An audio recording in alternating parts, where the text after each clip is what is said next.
The natural approach is a method of language teaching developed by Stephen Krashen and Tracy Terrell in the late 1970s and early 1980s.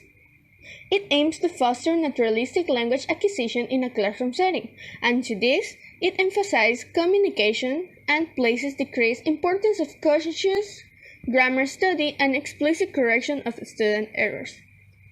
The natural approach has become closely associated with Krashen's monitor model, and it's often seen as an application of the theory to language teaching.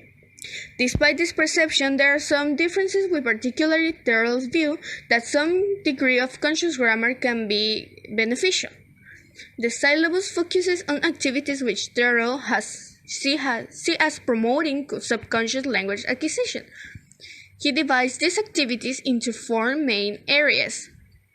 First, we have content activities, such as learning a new subject in a target language, activities which focus on the personalizing language, such as students sharing their favorite music, games, and problem-solving activities. We have that the language acquisition is very different from language learning. Language learning refers to a subconscious process of memorizing vocabulary and analyzing grammar.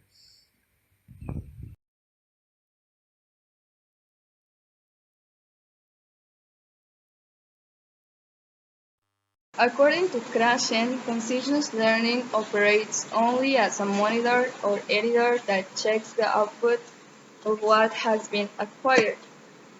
Krashen's input hypothesis claims that language acquisition takes place when learners are exposed to comprehensible input. According to Ross, comprehensible input refers to the language that listeners are able to understand, even though this comprehensible input contains some linguistic elements that are unfamiliar to the listener. Krashen represents this idea by means of an equation, I plus 1, where I represents input that is clearly within the learner's current ability to understand, and 1 represents input that is slightly beyond the learner's linguistic ability. Krashen also claims that learners acquire new linguistic knowledge when they use familiar linguistic input as a scaffold with which to overcome the challenge posed by the new input.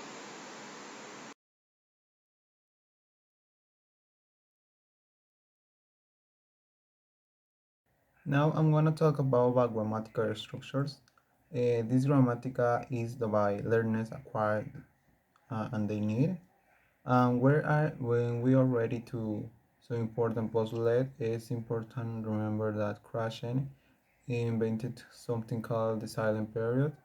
It may produce distress and let's move on to a level of anxiety.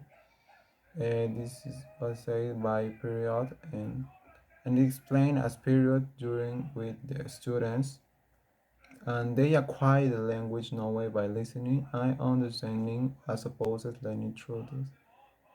Um, and the last point I want to say is crushing and trial. This is the teachers it don't need to force the students to understand or to learn something. They need to have the opportunity, a chance, and help the students. Don't force the process of learning. It is very important. Use too many hours in class. Uh, they should use more activities and compulsive.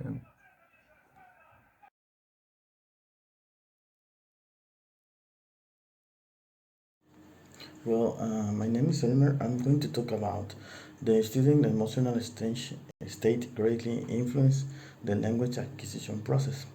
Negative feelings like anxiety, boredom, uh, self-doubt, etc., create an affective filter that interferes with this process. The affective filter is an impediment to learning or acquisition caused by negative emotional responses to the one's environment. It is a hypothesis of second language acquisition theory on a field of the interest in education, psychology, and general education. According to the 15 filter hypothesis, Certain, like we say, certain emotions such as anxiety interfere with the process of acquiring a second language. They function as a filter between the speaker and the listener that reduce the amount of the language input the listener is able to understand. This negative emotion prevent efficient processing of the language input. According to Gresham, creator of this theory, there are always there are ways to lower the affective filter. One is allowing for a silent period. A teacher needs to be aware of the student's home's life. The home life is the biggest contributor to the affective filter.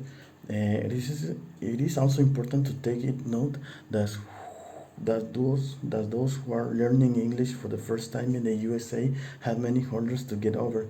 So the lower the affective filter, a teacher needs to not add to the hurdles to jump over.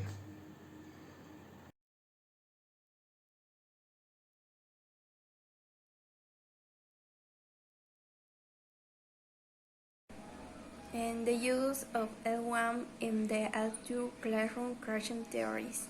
To fall back on the L1 and use the syntactic rules on the L1, permitting teacher and student to use the L1 facilitated giving the meaning of context necessary to be used in L2 and providing efficient means of communicating meanings. Um, Additionally, Nation 2003 point out that the use of L1 helps students acquire knowledge necessary to perform tasks. In the L2, however, the use of L1 is a tool that should not be overused.